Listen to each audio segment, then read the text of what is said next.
అందరికీ శుభోదయం.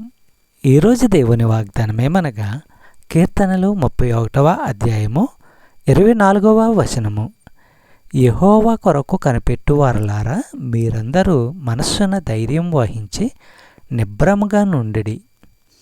సహోదరులారా, కష్టాలు ఎలాంటివైనా సమస్తము ఇంకా దేవుని ఆధీనంలో ఉంది. అన్నీ ఆయన చేతి కింద జరుగుతున్నాయి. ఆయన ఇచ్చిన తిరుగులేని వాగ్దానాల పునాదిపై విశ్వాసులు ఆధారపడి క్షేమంగా ఉండగలరు. బెదిరింపులు, తిట్లు, ప్రమాదాల వల్ల కంగారెత్తిపోయి నీరసము, భయము, విచారాలకు విశ్వాసి ఏమాత్రము లొంగకూడదు.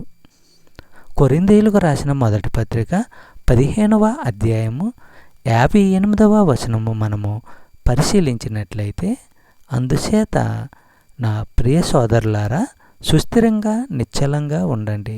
ప్రభువులో మీ ప్రయాస వ్యర్థం కాదని తెలిసి ఎప్పుడూ ప్రభు సేవ అధికంగా చేస్తూ ఉండండి.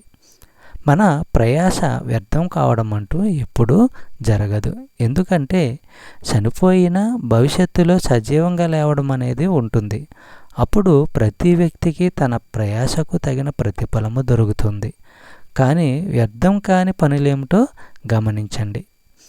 ప్రభువులో ఉన్న ప్రయాస, ప్రభువు కోసమైన ప్రయాస అంటే ప్రభువు యొక్క బలముతో ఆయన ఆదేశాల మేరకు చేసే ప్రభు సేవ.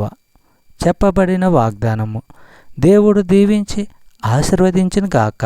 ఆమేన్.